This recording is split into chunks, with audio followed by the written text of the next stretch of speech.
Nobody alive in Spain has ever seen the sun go out over their own country. Not one person. The last time the moon's shadow crossed mainland Spain was 1905, the year Einstein published Special Relativity, when powered flight was barely 2 years old. Across the rest of Europe, the wait has been 27 years, and solar physicists have spent most of it building instruments for a window that opens once, lasts under 2 minutes, and cannot be rescheduled by anyone. That window opens on August 12th, but the eclipse is not the only thing the moon is doing that evening. It is about to do 2 more things. One of them is beautiful. The other is aimed straight at the electricity supply of an entire continent, and almost nobody is connecting them. If you want what is happening above your head explained properly rather than just photographed, subscribe to the Sky Lab. Drop a comment and tell me where you are watching from, and whether you will be anywhere near that shadow on the 12th. I genuinely want to know how many of you are standing inside the path. Now, let's get into it. Part 1. The day. The sun goes out. 10 days from now, at 45 minutes and 53 seconds past 5 in the evening, universal time, the sky over a stretch of northern Spain is going to stop behaving like the sky. Not dim, not overcast. Stop. The sun will be erased from it, completely, and for a little under 2 minutes the middle of the evening will turn into something that has no good comparison in ordinary human experience. Stars will come out. The temperature will drop. Birds will go quiet in a way that people who have witnessed it describe almost universally as the part that unsettled them most. And the strangest thing about that sentence is that I can tell you the second it will happen, and I have been able to tell you for longer than I have been alive. That is the first thing worth sitting with here. We are not forecasting this. Forecasting implies uncertainty, a range of outcomes, a probability attached. There is none of that. The position of the moon's shadow on the surface of the Earth on August 12th, 2026 was calculated decades ago, and it will be correct to within a fraction of a second. Astronomers have known this date for most of a century. What they have been waiting for is not the knowledge. It is the day. So let me give you the number that actually matters, right at the top, because everything else in this story hangs off it. For mainland Spain, this will be the first total solar eclipse in 121 years. The last one was August 30th, 1905. To put a frame around that, when the moon's shadow last crossed Spain, powered flight was less than 2 years old. Einstein published the special theory of relativity that same year. Nobody in Spain today, nobody, not one person, has ever stood in their own country and watched the sun go out. There is an asterisk, and I want to deal with it honestly rather than pretend it does not exist, because you will find it if you go looking. On April 17th, 1912, a hybrid eclipse clipped a narrow strip of northwestern Spain. A hybrid eclipse is an odd creature. It toggles along its own track between annular, where a ring of sun remains visible around the moon, and total, where the sun is fully covered. Spain caught the total part of that toggle for approximately 1 second. 1. It was, by every contemporary account, barely noticeable. If you blinked at the wrong moment, you missed the entire thing. Most astronomers treat 1905 as Spain's last real eclipse, and I am going to do the same, because a 1-second event and a 2-minute event are not the same category of experience. For the rest of mainland Europe, the wait has been shorter, but it has still been long enough to have raised a generation. The last time the moon's shadow touched continental Europe was August 11th, 1999. If you were in Germany or Austria or Hungary or Turkey that summer, you may remember it. It was, for a while, the most watched eclipse in human history, simply because the shadow happened to fall across some of the most densely populated land on the planet. That was 27 years ago. And here is a detail I find genuinely lovely. This new eclipse falls on August 12th. The old one fell on August 11th, 27 years and 1 single day apart. There is no cosmic meaning in that. It is a coincidence of orbital arithmetic. But it is the kind of coincidence that makes you feel the machinery turning. Now, the shadow itself. The path of totality on August 12th begins over a remote piece of Siberian Russia, sweeps across eastern Greenland, crosses the west coast of Iceland, runs southeast over a long stretch of the North Atlantic, and then makes landfall over northern Spain in the early evening before exiting over the Balearic Islands. A very small piece of Portugal catches the edge of it. Everything else in Europe, and a good deal beyond it, gets a partial eclipse of varying depth. The greatest eclipse, the moment when the axis of the moon's shadow passes closest to the centre of the Earth, happens at 45 minutes and 53 seconds past 1700 Universal Time. At that moment, totality lasts 2 minutes and 18 seconds. Hold on to that number, because I am going to complicate it in a few minutes, and the complication matters. Across Spain, the path is roughly 290 kilometers wide. That is not a thin line on a map. That is a band wide enough to swallow entire regions, and the regions it swallows are not empty. The shadow crosses Galicia, Asturias, Cantabria, the north of Castile and Leon, La Rioja, the southern Basque country, Navarre, Aragon, the northern part of the Valencia region, southern Catalonia, and the Balearic Islands. Inside that band sit Valencia, Zaragoza, Bilbao, Oviedo, Leon, and Palma, which means millions of people are going to experience totality without going anywhere. They will walk outside their own front doors. For most of them, it will be the only time in their lives. I want to explain what is actually happening up there, because the mechanism is stranger than most people realize, and it explains why this is rare in the first place. The moon casts two shadows, not one. There is the penumbra, which is the wide, soft outer shadow where the moon blocks part of the sun's disk but not all of it. Stand in the penumbra and you get a partial eclipse. The sun turns into a crescent. The light goes slightly strange, and if nobody told you what was happening, you might not even look up. Hundreds of millions of people will be in the penumbra on August 12th. And then there is the umbra. The umbra is the dark core of the shadow, the small region where the moon completely covers the sun. It is the only place totality exists, and on the surface of the Earth, the umbra is tiny. A moving ellipse a couple of 100 kilometers across, racing over the ground faster than any aircraft can chase for long. Everything I am describing in this video, the corona, the stars at midday, the temperature drop, the silence, all of it lives inside that small moving patch and nowhere else. Step outside it by a single kilometer, and you get a very deep partial eclipse, which sounds similar and is not remotely the same thing. Here is the part that still, to me, does not feel like it should be true.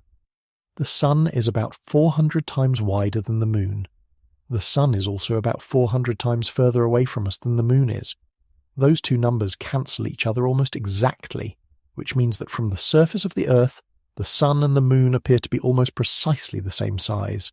That is why a total solar eclipse is possible at all. It is why the moon can cover the sun so perfectly that we get to see the corona, the sun's outer atmosphere, which is otherwise drowned out by the blinding disk in front of it. There is no physical law requiring that. It is not a consequence of anything. It is a coincidence of scale that happens to be true right now, in this era, on this planet.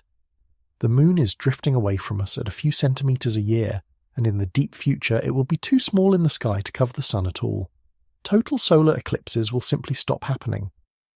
We are living inside a window, and the window is finite.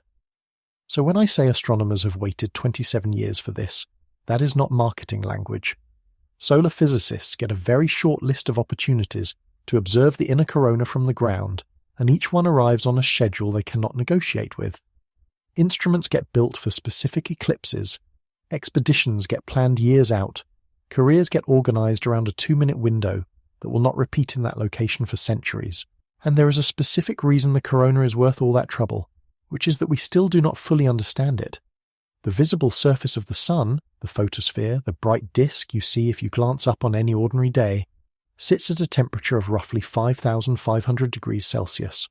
That is the part of the sun that is closest to the nuclear furnace at its center. Common sense says that as you move outward from a heat source, things get cooler. Move away from a fire and you feel less of it. That is how heat works everywhere else in the universe. The corona is the sun's outer atmosphere. It sits above the photosphere, further from the core, further from the energy source, and it is not cooler.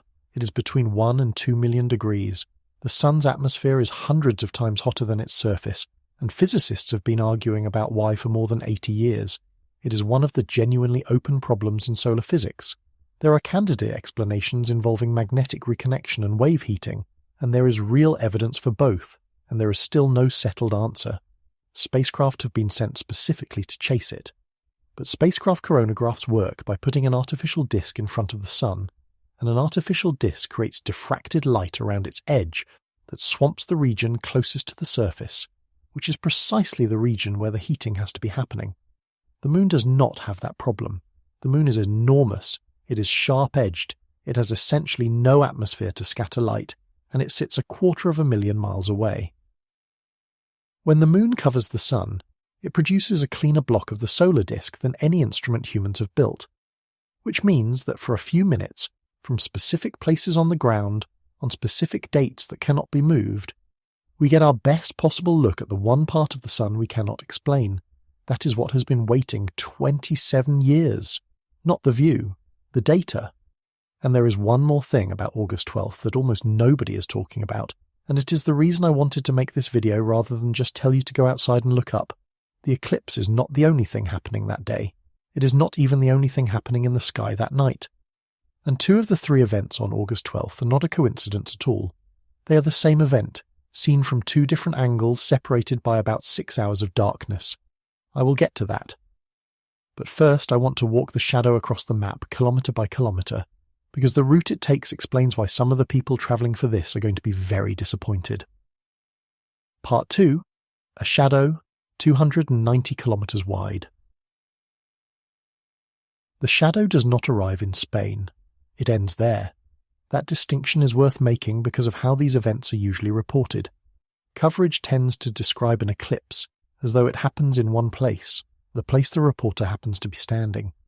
What actually happens is a continuous track thousands of kilometres long, and Spain is simply the last populated stretch of it before the geometry runs out. It begins in Siberia. The umbra touches the Earth over a remote piece of Russian territory where realistically almost nobody will see it. There will be no crowds there, no viewing platforms, no traffic. The shadow makes landfall on the planet in a place that is functionally empty, which is how most eclipses begin and end because most of the Earth's surface is empty of people. From there it runs to eastern Greenland. Greenland is where this eclipse gets interesting for the small number of people who chase these things professionally. Eastern Greenland in August is a place of ice sheet margins, fjords, and very little infrastructure. The sun will be higher in the sky there than it will be anywhere else along the populated part of the track, which means longer totality and a cleaner geometry. But getting there is a serious undertaking, and weather over the ice can close a sight with no warning at all. Then the west coast of Iceland. This is the first place along the track where an ordinary traveller can realistically stand, look up, and see it. Iceland has roads, it has airports, it has a tourism industry that has spent years preparing for exactly this.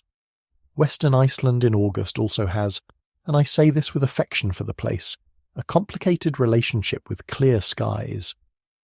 The North Atlantic manufactures cloud for a living. Everyone going there knows this, and they are going anyway because the alternative is not going. After Iceland, the shadow spends a long stretch over open ocean, hundreds of kilometres of the North Atlantic, where the only observers will be on ships and aircraft that positioned themselves months in advance. Aircraft chasing is its own strange discipline. You fly along the track, you match the shadow's speed as closely as you can, and you buy yourself extra seconds of totality that nobody on the ground can have. It is worth understanding just how fast that shadow is moving, because it changes how you picture the event. The Moon travels around the Earth at roughly 3,600 kilometres per hour. The Earth, meanwhile, is rotating underneath it, and at the equator, the surface is moving at about 1,670 kilometres per hour in the same general direction. Those two motions partly cancel. What is left over is the speed of the umbra across the ground. Near the equator, with the sun high overhead, that leftover works out to something like 1,700 kilometres per hour. Fast, but not absurd. A commercial jet does about 900. The further you get from the equator, though, the less the Earth's rotation helps you, because the surface at high latitude is moving more slowly. And the lower the sun sits in the sky, the more the shadow gets stretched and smeared across the landscape, which pushes its apparent ground speed up further still. Over Greenland and Iceland, at high latitude, this shadow is moving considerably faster than the equatorial figure. And over Spain, with the sun low in the western sky, the geometry stretches it again.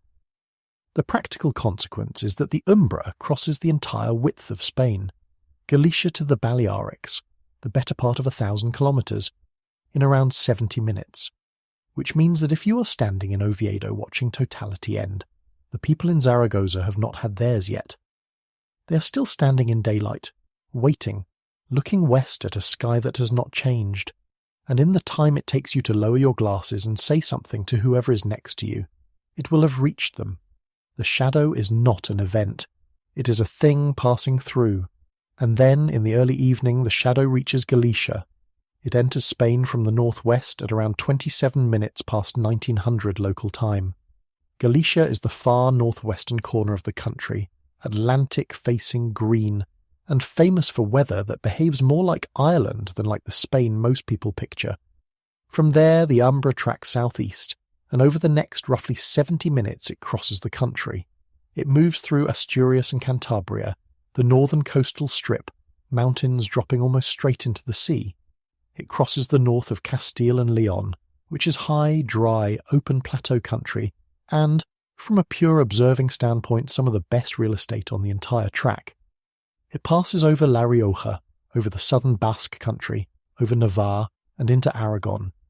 It reaches the northern part of the Valencia region and the southern edge of Catalonia, and at around 35 minutes past 2000 local time, it leaves the Spanish mainland and passes over the Balearic Islands, where Palma sits inside the path. A narrow sliver of Portugal catches the very edge. That is the whole populated act of this eclipse. About 70 minutes, from the moment the Umbra touches Galicia to the moment it leaves the Balearics. 70 minutes for a country that has waited 121 years. Now, the number I told you to hold on to. 2 minutes and 18 seconds is the maximum duration of totality for this eclipse. That figure applies at the point of greatest eclipse, out along the track where the geometry is most favourable, over the ocean and toward the Greenland and Iceland leg. It is the number in every headline. It is not the number Spain gets.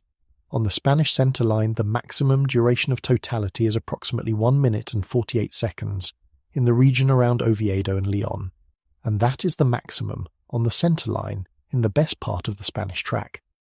Move away from the centre of the path toward either edge, and the duration falls off, sometimes sharply. Locations well inside the path but far from its middle can be looking at well under a minute, so there is a gap between the number people have read and the experience people will have, and it is roughly a factor of 2. I do not say that to spoil anything. I say it because the difference between 2 minutes and 1 minute is the difference between having time to look around and process what you are seeing and having it end while you're still fumbling with your glasses. There is a second complication, and this one is more serious. The sun will be low. Totality over Spain happens roughly an hour before sunset. The sun is not overhead, it is not comfortably high, it is down toward the horizon in the western sky. That has consequences in both directions. On the good side, low-altitude totality is visually extraordinary. When the sun is high, the darkness during totality feels like it comes from above. When the sun is low, the incoming umbra can often be seen as an actual shadow, a wall of darkness moving across the landscape toward you at enormous speed. And because the sun is near the horizon in one direction, the sky during totality takes on the character of a sunset happening in every direction at once, all the way around the compass. People who have seen a low sun totality tend to talk about it differently than people who have seen a high sun one. On the bad side, a low sun means you are looking through a great deal more atmosphere, and this is the part that matters. You're looking at a part of the sky that is very easy for cloud to block. Overhead, cloud is obvious. You look up, you see it, you know your day is ruined. Horizon cloud is different. You can be standing under a sky that is beautifully clear directly above you and still have a bank of low cloud sitting exactly where the sun is going to be. On the northern Spanish coast in August, with Atlantic moisture coming on shore, that is not a remote possibility. It is a standard evening. This is why the inland plateau of Castile and Leon keeps coming up in serious discussions of where to be. Get away from the coast, get some elevation, get out of the maritime air, and your odds improve considerably. The people who have thought hardest about this have known that for a long time, and it has already been flagged publicly that a very large number of eclipse chasers may miss totality in Spain, not because they went to the wrong country, not because they miscalculated the path, but because they will be standing inside a 290-kilometre wide band of guaranteed totality with a cloud in the way. That is the thing about an event whose timing is perfect to the second. The one variable nobody has solved is the weather. We can predict the position of the moon 1,000 years out. We cannot reliably tell you whether there will be cloud over Gijon on a specific evening 10 days from now. Which raises a question I have been circling since the start of this video, and I want to put it directly. If we can calculate this event with that kind of precision, and we have been able to for generations, why has Spain had to wait 121 years for it? The answer is not that eclipses are rare. Eclipses are not rare at all. Part 3. Why it has taken 121 years. There are, on average, somewhere between 2 and 5 solar eclipses every year on this planet. Some years there are more. The sun gets partially covered somewhere on Earth with a regularity that would surprise most people. So the rarity is not in the eclipse. The rarity is entirely in the geography. To understand why, you need one fact about the moon's orbit, and it is a fact that quietly controls this entire story. The moon does not orbit the Earth in the same plane that the Earth orbits the sun. Its orbit is tilted by about 5 degrees. 5 degrees sounds like almost nothing. Over the distances involved it is enormous. It is enough to make the moon's shadow miss the Earth entirely most of the time. Every month the moon passes between the Earth and the sun. That is what a new moon is. It happens roughly every 29.5 days, 12 or 13 times a year, without fail. If the moon's orbit were not tilted, we would get a total solar eclipse every single month, somewhere on Earth, forever. But because of that 5-degree tilt, at most new moons the moon passes above or below the line between Earth and Sun. Its shadow sails off into space and touches nothing. No eclipse. Nobody notices. The new moon comes and goes exactly like every other new moon. An eclipse can only happen when the new moon occurs at or very near one of the 2 points where the moon's tilted orbit crosses the Earth's orbital plane. Astronomers call those crossing points the nodes. When a new moon lines up with a node, the shadow falls on us. When it does not, it misses. Those alignments happen in windows, eclipse seasons, that come around roughly twice a year and last a few weeks each. That is the first filter, and it already cuts you down from 13 chances a year to a handful. There is a wrinkle in that, and it is a nice one. The nodes themselves are not fixed. The moon's orbit slowly wobbles, and the line connecting its 2 nodes rotates backwards through the sky, completing a full circuit in a little under 19 years. Because of that drift, eclipse seasons do not land on the same calendar dates year after year. They creep backwards through the year by about 3 weeks annually, which is why eclipses feel like they arrive out of nowhere. There is no season for them in the way there is a season for meteor showers. The Perseids show up in August every single year because the Earth crosses the same patch of comet debris at the same point in its orbit. Eclipses do not work like that. The window slides. The second filter is the brutal one, and it is a matter of pure scale. Even when the shadow does hit the Earth, the umbra is small. We already established the size, a couple of 100 kilometers across at best, sometimes far narrower, and for some eclipses it is so narrow that the totality path is a thin thread. And the Earth is enormous. The surface area of this planet is about 510 million square kilometers. A totality path might sweep across a few tens of millions of square kilometers in a good case, most of it ocean, because most of the Earth is ocean. Run that arithmetic across centuries and it produces a number that people find hard to believe when they first hear it. For any given point on the Earth's surface, the average interval between total solar eclipses is somewhere in the region of 375 years. 375 years. Not because eclipses are rare, because you're standing in one specific spot on a very large sphere, and the shadow has an entire planet to land on. By that measure, Spain's 121-year wait is not unusually long. It is shorter than average. It only feels extraordinary because it is longer than a human life, and a gap longer than a human life is the only kind of gap that registers emotionally. Anything that happens twice in your lifetime feels routine. Anything that happens once feels like a miracle. Anything that has not happened in your lifetime at all feels like it might never happen. There is one more piece of structure here, and it is the piece that lets astronomers do the long-range prediction in the first place. It is called the Saros cycle. The Saros is a period of about 18 years and 11 days, and after one Saros the Sun, the Earth and the Moon return to almost exactly the same relative geometry, which means that if you have an eclipse today, you will get an extremely similar eclipse 1 Saros from now. Same character, same rough duration, same family, but not the same place.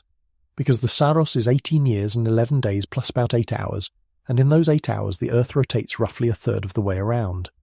So each eclipse in a Saros series lands about 120 degrees of longitude to the west of the last one, and drifts slowly in latitude as well. The pattern repeats, the location does not. This is why prediction works, and it is the whole reason we are having this conversation with confidence rather than superstition. Babylonian astronomers worked out the Saros without knowing what the moon was made of or why any of it happened. They simply recorded eclipses for long enough that the pattern emerged from the data. They could predict eclipses centuries before anyone could explain them. And a Saros series is not eternal. Each one has a life. A series begins with a tiny partial eclipse near one of the Earth's poles, where the edge of the moon's shadow just barely clips the planet.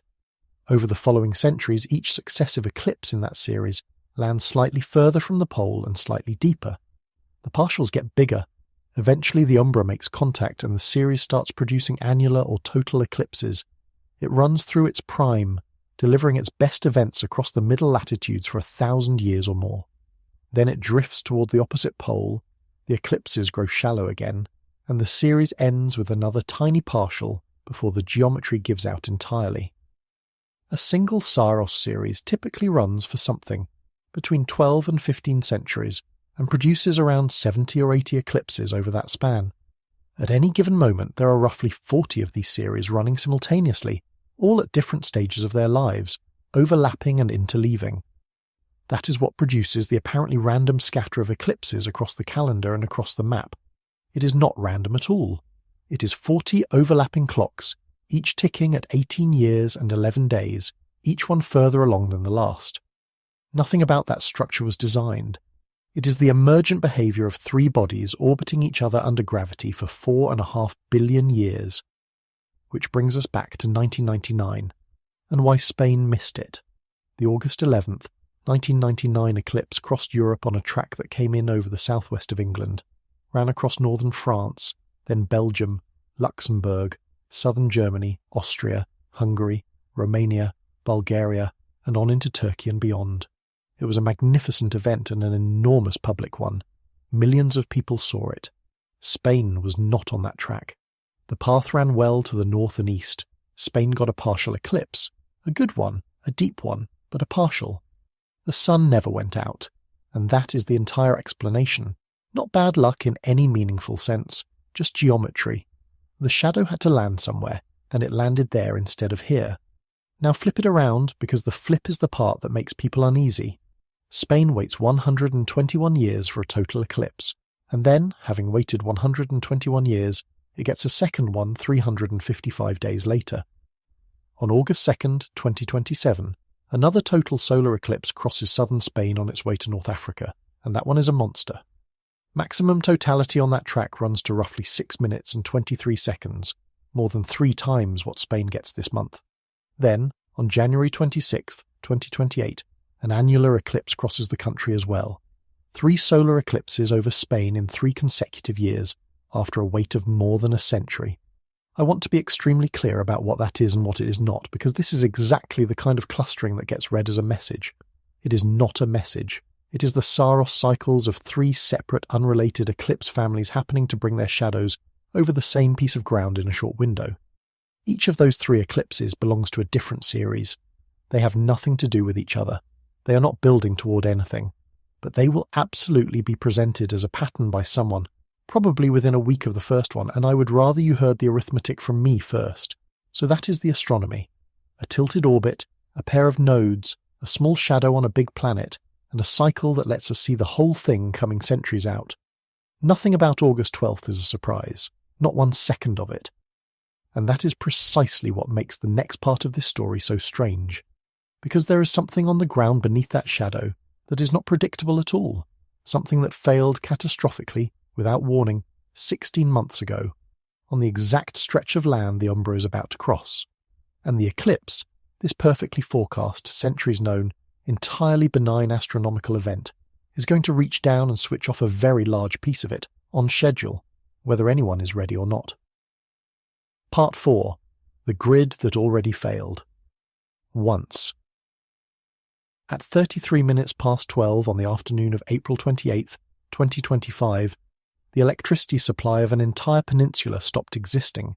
Not a region, not a city. Spain and Portugal together, plus parts of southern France that are electrically tied into the Iberian network.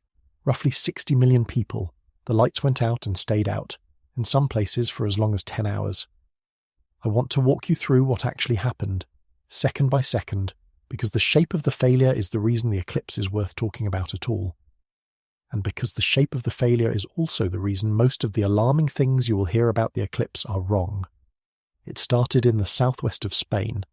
Over a window of about 5 seconds, the grid lost approximately 15 gigawatts of generation. 15 gigawatts in 5 seconds. To give that some scale, 15 gigawatts is roughly the output of 15 large nuclear reactors, all disconnecting at once. It amounted to around 60% of everything Spain was consuming at that moment. A power grid is not a reservoir. There is no tank of electricity sitting somewhere that drains gradually when supply falls. Generation and consumption have to match continuously in real time to within a very narrow tolerance. When they stop matching, the system does not degrade gracefully. It protects itself, which means individual pieces of it disconnect to avoid being destroyed, and each disconnection makes the imbalance worse for everything still connected. The mechanism identified in the investigations was a chain reaction of overvoltages. Here is what that means in practice. Voltage on a transmission network has to be held within a band. Too low and equipment stops working. Too high and equipment starts protecting itself by tripping offline. On that afternoon, voltage began climbing in the southwest. Generating units in the affected area detected voltage outside their tolerance and disconnected, exactly as they are designed to do. But removing a generator from a network does not always bring voltage down. Under certain conditions, particularly on long transmission lines carrying less current than they were built for, removing load and generation can push voltage higher still. So voltage rose, units tripped, voltage rose further, more units tripped, and the whole thing ran away from the operators in the time it takes to read this sentence. In June of 2025, 2 separate investigations reported, one from the Spanish government, one from Red Electrica, the national grid operator. Both landed on an uncomfortable finding. Under the Spanish system as it was configured, only conventional power plants, coal, gas, nuclear and hydro, were permitted to provide voltage control.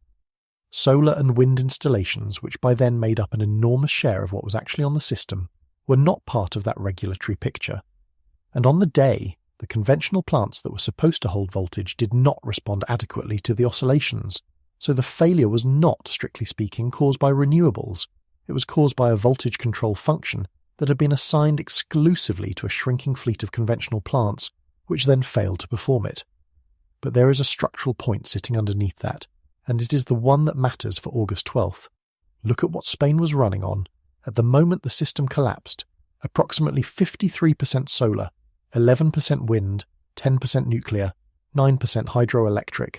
More than half the grid, at the moment of failure, was solar. Now, why does that composition matter beyond the voltage control question? Because of a property called inertia, and inertia is the single most useful concept for understanding what modern grids have gained and what they have given up.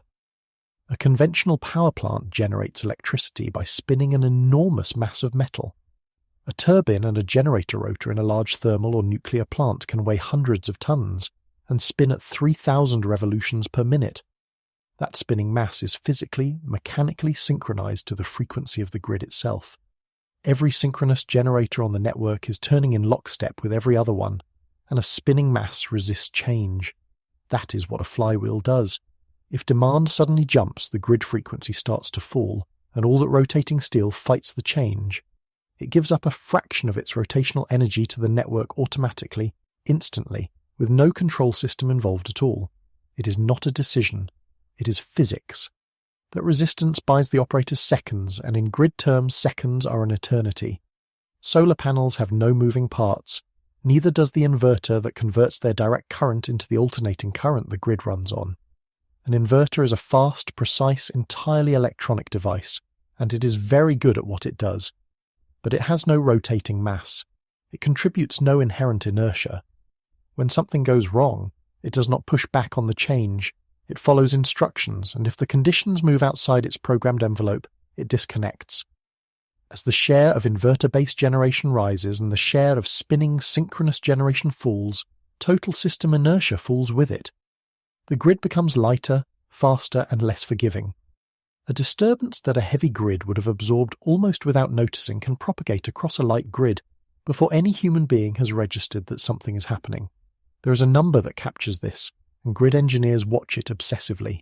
It is called the rate of change of frequency. The European grid runs at 50 Hz, 50 cycles per second, and that number is not a target. It is a physical description of how fast every synchronous generator on the continent is spinning. When generation exceeds demand, the whole system speeds up fractionally and frequency rises. When demand exceeds generation, everything slows down and frequency falls. Frequency is the grid's pulse, and every operator in Europe is watching it continuously. Protective systems begin acting when frequency drifts outside a narrow band. Drop far enough and automatic load shedding kicks in. The system deliberately disconnects blocks of customers to save the rest.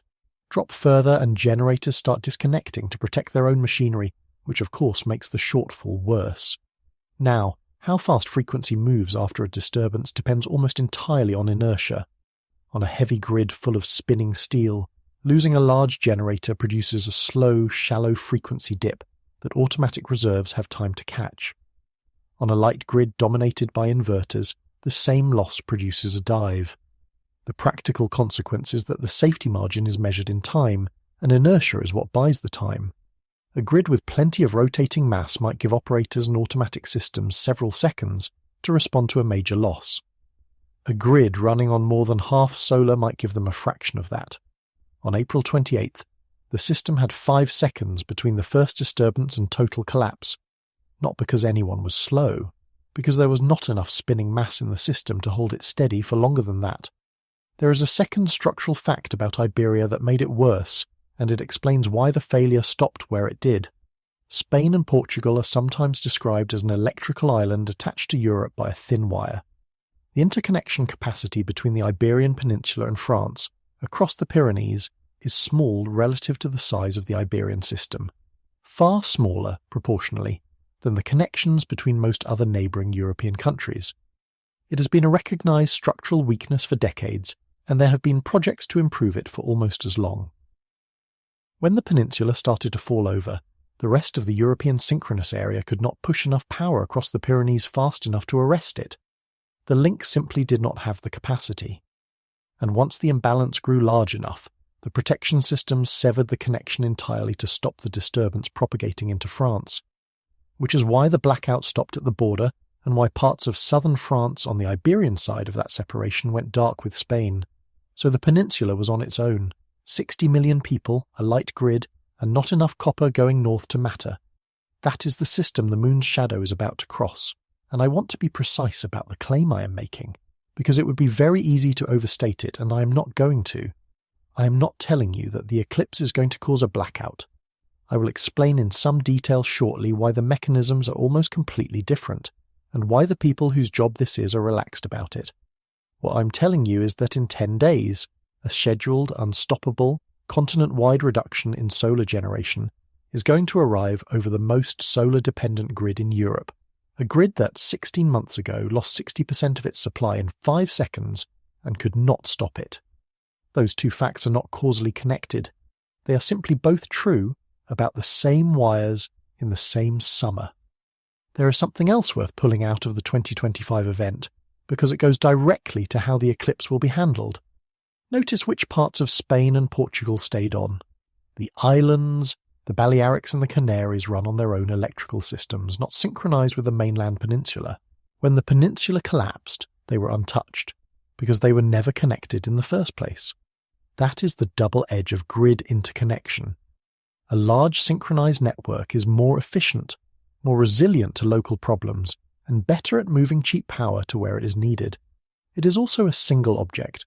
Push it hard enough in the wrong place, and the whole thing moves together, including the parts that had nothing to do with the problem.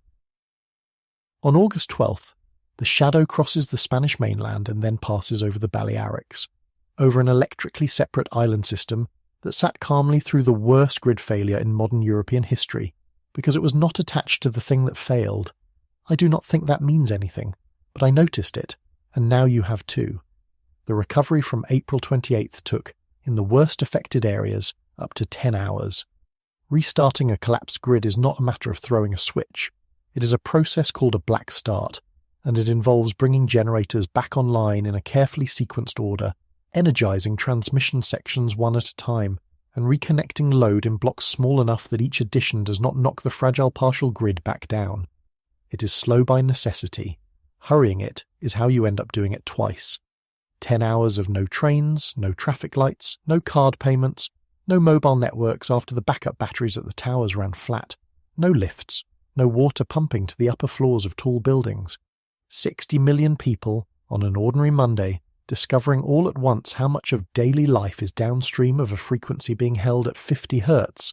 That is what happens when a low-inertia grid encounters something it did not see coming. The interesting question, the one this entire video has been walking toward, is what happens when a low-inertia grid encounters something it has seen coming for 200 years. Part 5. 29 gigawatts, and one continent holding its breath. Europe has been building something at extraordinary speed, and the numbers are worth saying out loud because they are easy to skim past. Across the area covered by the European transmission system operators, 126 gigawatts of new renewable capacity was added in a single year, predominantly solar, 126 gigawatts, in 12 months. That is not a rounding adjustment to an energy system. On its own, that addition is larger than the entire generating capacity of most countries on Earth. At the same time, the European battery storage fleet doubled. In 1 year, it went to 29 gigawatts. So the grid that meets the moon's shadow on August 12th is not the grid that met the last one. It is not even close. And that is the actual story here. Not danger, exactly, but novelty. Something is about to be tested that has never been tested at this scale. To see why that matters, compare it with the last time a major economy ran this exact experiment.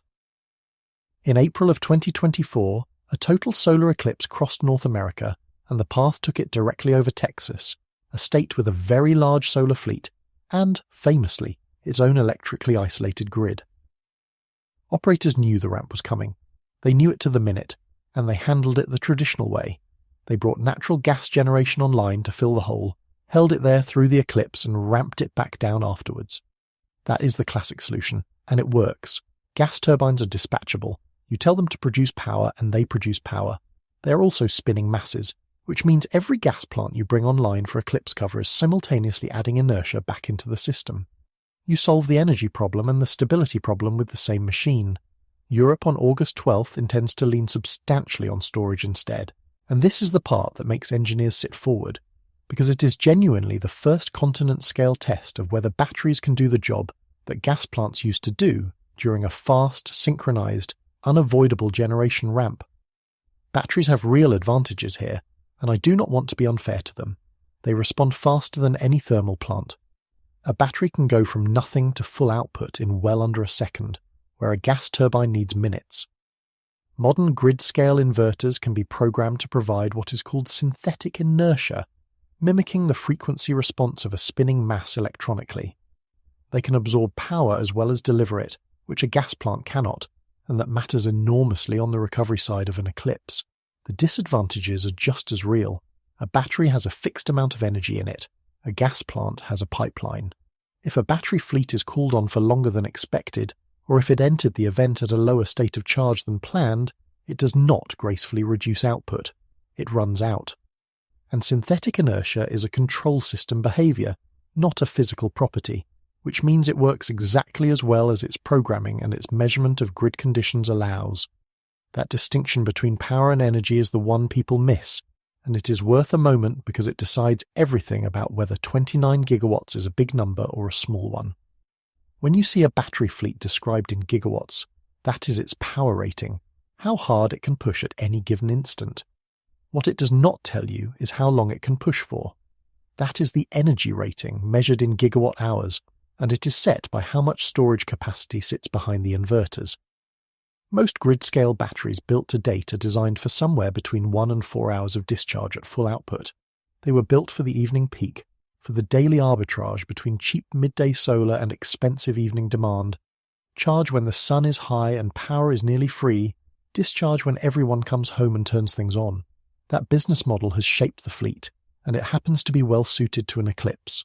An eclipse lasts a couple of hours from first contact to last. It is exactly the duration these assets were built for. If the eclipse had somehow lasted 6 hours, 29 gigawatts of 1 to 4 hour storage would be a much less comforting number. Then there is the ramp rate, and this is where the eclipse genuinely differs from an ordinary day. Solar output changes constantly. It ramps up every morning and down every evening, and grids handle those ramps routinely. But the natural sunrise and sunset ramps are governed by the rotation of the Earth, which is a slow and gentle thing. The sun climbs or descends a few degrees per hour, and the resulting change in output is spread across a long window. The eclipse ramp is driven by the moon crossing the solar disk, and that is faster.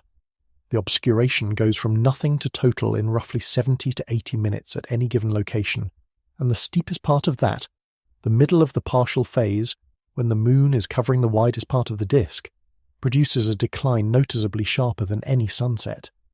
And then there is the part that has no natural equivalent at all. Under normal conditions, the sunset ramp is staggered geographically.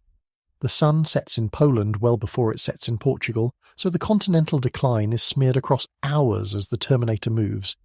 Cloud cover, which is the other thing that reduces solar output, is scattered and local. A cloud bank over Andalusia does nothing to a panel in Bavaria. The eclipse is not scattered, and it is not local. It is a single coordinated dimming applied to a very large fraction of Europe's panels within the same short window. Nothing else in the operational calendar does that. Europe has done an eclipse drill before and it passed. On March 20th, 2015, a deep partial solar eclipse crossed Europe. It was treated at the time as a serious operational challenge, planned for months in advance, and it went smoothly. Operators have referenced it ever since as evidence that this is a solved problem. The trouble with that reassurance is the arithmetic of the 11 years in between. The European grid of 2015 had a small fraction of the solar capacity it has now. Grid-scale battery storage in 2015 was, in European terms, close to a rounding error. The system that aced the 2015 drill and the system facing August 12th share a name and very little else. Passing a test in 2015 tells you about the system of 2015. There is one enormous advantage on the operator's side, and it is the same advantage that has been running underneath this entire video. Perfect foreknowledge. Every other stress a grid faces arrives with some uncertainty attached. A cold snap might be 2 degrees colder than forecast. A generator might trip. A transmission line might fault. Demand might spike unexpectedly during a televised event. Operators plan against probability distributions. The eclipse is not a probability distribution. The obscuration of the solar disk at every single point in Europe, minute by minute, has been calculable for centuries. Operators know exactly how much solar generation will be lost, exactly where, exactly when it will start falling, exactly when it will bottom out, and exactly when it will come back. There is no other event in grid operations with that property, which shifts the whole problem from prediction to execution. The engineering question is not whether they know what is coming. It is whether the resources they have lined up will do what the model says they will do, across dozens of national markets and control areas, all at once, with the ramps in different places happening at different times because the shadow moves. And that coordination problem is not trivial. The eclipse does not hit Europe simultaneously. It sweeps. Solar output in Portugal begins recovering while solar output further east is still falling. Cross-border flows have to be managed through a moving disturbance, and the interconnectors that normally provide mutual support are all being pulled on in the same direction at slightly different times. There is a final wrinkle that operators consistently flag, and it surprises people the first time they hear it. The dangerous part of an eclipse from a grid perspective is usually not the darkening, it is the recovery. Losing solar generation happens over more than an hour, gradually, as the moon creeps across the disk. It is a slope. Grids are good at slopes. The return is steeper.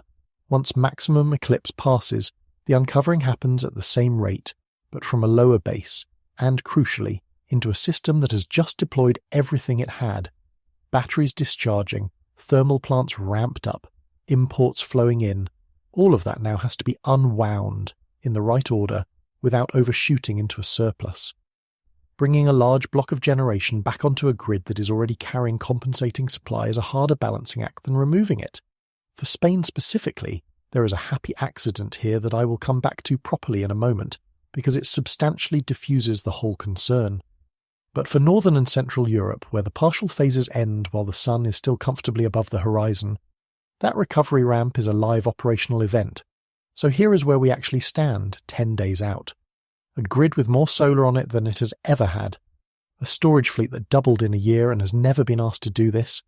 A coordination exercise across an entire continent, an event whose timing is known to the second, and a peninsula that went completely dark 16 months ago sitting directly under the darkest part of the shadow. That is the setup. Now let me tell you why the people who run this system are not losing sleep over it, and why their reasoning is better than you might expect. Part 6. Why the operators say you should not worry. Red Electrica has been planning for August 12th for months, not days, months. The balancing mechanisms are identified, the reserves are contracted, the modelling has been run repeatedly, and the operational procedures for the evening are written. This is, from their side, an entirely routine piece of forward planning for an entirely predictable event, and their public position is that the impact on the Spanish electricity system will be limited. I have spent 2 parts of this video building tension around this, so it would be dishonest of me not to now explain clearly why they are probably right. The reason is timing, and it is almost comically fortunate. Totality reaches Spain in the early evening. The sun is roughly an hour from setting. And photovoltaic generation does not care about drama. It cares about how much sunlight is falling on a panel, and at that hour, on an August evening, the answer is already not much and dropping fast. Solar output through a day traces a curve. It rises from 0 at dawn, climbs to a peak around solar noon, and falls away through the afternoon towards 0 at sunset. By 7 or 8 in the evening in August, Spanish solar generation is well down the descending side of that curve and heading for the floor, so the eclipse arrives and removes a quantity of generation that was, within the hour, going to remove itself anyway. The grid deals with the sunset ramp every single day of the year. It is the most routine thing the system does. The evening transition, solar falling away, demand rising as people come home, other generation picking up the slack, is choreography that Spanish operators run 365 times a year and have run for decades. What the eclipse does is bring part of that transition forward and make it slightly steeper. It is not a novel event. It is a familiar event with the timing nudged. Compare that to what would have happened had the eclipse arrived at 1 in the afternoon, with the entire Spanish solar fleet at full output under a high summer sun. That would have been a genuine test. That is not the eclipse we are getting. Now the second reason, and this one is more fundamental. An eclipse and a cascade failure are not the same kind of event, and conflating them is the single most common error in the alarming version of this story. The April 2025 blackout developed over approximately 5 seconds. It was a fault-driven, self-reinforcing cascade in which each step made the next step more likely, and it moved faster than any human intervention could possibly work. Nobody saw it coming, because there was nothing to see until it was already happening. The eclipse is a ramp. The obscuration builds over more than an hour and releases over more than an hour. At no point does anything trip. At no point does any equipment detect a fault. Nothing disconnects. Generation simply declines, smoothly, exactly as forecast, and then smoothly returns. Those are different physical phenomena. One is a shock, the other is a slope.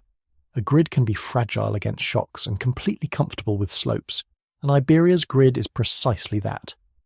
The failure mode revealed in April 2025, voltage control, in a 5-second window, with a regulatory gap about which assets were allowed to provide it, is simply not the failure mode an eclipse probes. If you want to be genuinely worried about the Iberian grid, the thing to worry about is another fast voltage or frequency disturbance on a low inertia afternoon. The eclipse is not that. Being worried about the eclipse specifically is a bit like worrying about your house flooding because you scheduled the plumber. There is a third reason, and it is the one operators would put first if you ask them. because it is the least dramatic and the most decisive. They get to choose what is running. An eclipse is not a surprise, which means the generation mix for that evening is not a matter of chance. Operators can and will schedule additional synchronous generation to be online through the eclipse window. Hydro units spinning, gas plants running at part load, whatever is available and contracted.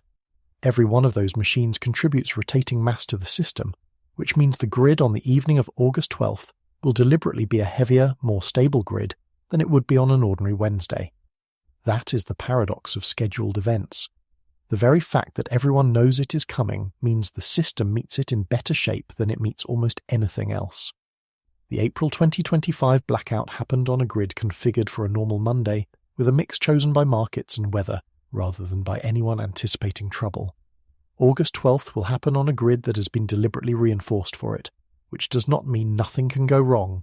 Let me be specific about what the residual risks actually are, because vague reassurance is worth nothing. The first is the ordinary kind. Grids experience unrelated faults all the time. A line trips, a plant has a problem, something fails for reasons that have nothing to do with anything astronomical. If one of those happens to occur during the eclipse window, while reserves are already deployed covering the solar deficit, the system has less headroom than usual to absorb it. That is not an eclipse risk. It is a coincidence risk, and it is small, but it is the one that is real. The second is a modelling error. Every operator's plan rests on a forecast of how much solar generation will actually be lost, which depends on the obscuration profile, which is known perfectly, and on how much sunlight there would have been in the first place, which depends on cloud, which is not known perfectly at all. A cloudier than expected evening means less solar to lose in an over-provisioned system. A clearer than expected evening means more. Neither is dangerous on its own. Both make the balancing job messier than the model said it would be. The third is the one I keep returning to, and it is not a safety risk at all. It is a knowledge risk. If the battery fleet underperforms, if the response is slower or shallower or more fragmented across borders than the modelling predicted, the lights will still stay on because there is enough conventional backup scheduled to cover it. But Europe will have learned something uncomfortable about the assumptions underpinning a great deal of its energy planning, and it will have learned it on the record. So what is actually untested here? Because something is, and I do not want the reassurance to swallow the real question. The untested thing is not Spain, it is Europe. The genuinely novel element of August 12th is the continental battery response. 29 gigawatts of storage, doubled in a year, being coordinated across national boundaries against a moving solar deficit in a system where the traditional answer, spin up more gas, is deliberately being used less than it once was. That has not been done at this scale, ever, anywhere. Texas in 2024 is not a precedent for it, because Texas solved the problem with gas. Europe in 2015 is not a precedent for it, because the 2015 grid did not have the assets to solve it this way. The question is not whether the lights stay on. They almost certainly will. The question is what the performance data looks like afterwards, whether the batteries delivered what the model said, whether the recovery ramp was absorbed cleanly in the countries where the sun was still up, whether the cross-border coordination held, and whether anyone had to reach for measures they had hoped not to use. That answer will not be visible on the night. It will show up in the operator assessments published afterwards, and it will quietly shape European energy policy for years, because it is the closest thing to a controlled experiment that a continental power system will ever get. And here is the thing I keep coming back to, the thing that makes this whole story hang together rather than being two unrelated subjects stapled to one date. Every single piece of what I have just described, the ramp, the reserves, the batteries, the months of planning, the coordination across borders, the assessments that will follow, exists because of the position of one object, not a weather system, not a market failure, not a policy decision. The Moon, reaching a specific point in a tilted orbit, at a specific second on a specific evening, throwing a shadow 290 kilometers wide across a continent that now runs on sunlight. An entire industry is rearranging itself for 10 days around a piece of celestial geometry. And that same piece of geometry, that exact position, that exact alignment, the very thing that puts the Moon in front of the Sun, is about to do something else that night. Something that has nothing to do with power grids, that almost every piece of coverage has treated as a completely separate story, and that is in fact caused by the eclipse itself. 6 hours after the shadow leaves Spain, the sky over that same country is going to do something it has not done in years, and the reason is the moon, the same moon, in the same place.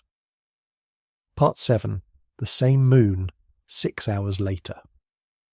Put the power grid down for a moment. We will come back to what it tells us at the end, but the next thing I want to show you is the reason I think August 12th is genuinely one of the strangest dates on the calendar this decade, and it is something I have not seen a single piece of mainstream coverage put together correctly. Every article about this date says roughly the same thing. There is a total solar eclipse. There is also, by happy coincidence, the peak of the Perseid meteor shower on the same night, and there are also, by another happy coincidence, 6 planets visible before dawn. 3 separate treats, one lucky day, go outside and enjoy them. 2 of those 3 things are not a coincidence. They are the same event. Here is why, and once you see it, you cannot unsee it. A total solar eclipse can only happen at new moon. That is not a tendency or a statistical preference. It is a definitional requirement. For the moon to cover the sun, the moon has to be directly between the Earth and the sun, and the moon is directly between the Earth and the sun is precisely what a new moon is. Every total solar eclipse in history has occurred at new moon. Every single one. There is no other configuration in which it is geometrically possible. Now think about what a new moon means for the night sky. The phases of the moon are just a question of which part of its lit hemisphere we happen to be looking at. The moon does not generate light. It reflects sunlight, and exactly half of it is lit at all times, the half facing the sun. What changes over a month is our viewing angle on that lit half. At full moon, the moon is on the opposite side of the Earth from the sun. We are looking straight at the fully illuminated face. It rises as the sun sets, it is up all night, and it is bright enough to cast shadows and read by. At new moon, the moon is on the same side of the Earth as the sun. The lit half is facing away from us. We see nothing, and because it sits close to the sun in the sky, it rises around dawn and sets around dusk, meaning it is not merely invisible, it is not even up during the hours of darkness. So a new moon does not just fail to light the night sky, it removes itself from the night sky entirely, which brings us to the meteors. The Perseid meteor shower peaks in the same window every August, and unlike eclipses, its timing genuinely is fixed. The Earth's orbit is stable. Every year we pass through the same trail of debris at the same point in our journey around the sun, and every year the peak arrives in the second week of August. You could have written that date down 1,000 years ago. But the quality of a Perseid display is not fixed at all, and the single largest variable, larger than sky transparency, larger than light pollution for most observers, larger than anything except cloud, is the moon. Moonlight raises the brightness of the entire sky, not in one spot, everywhere.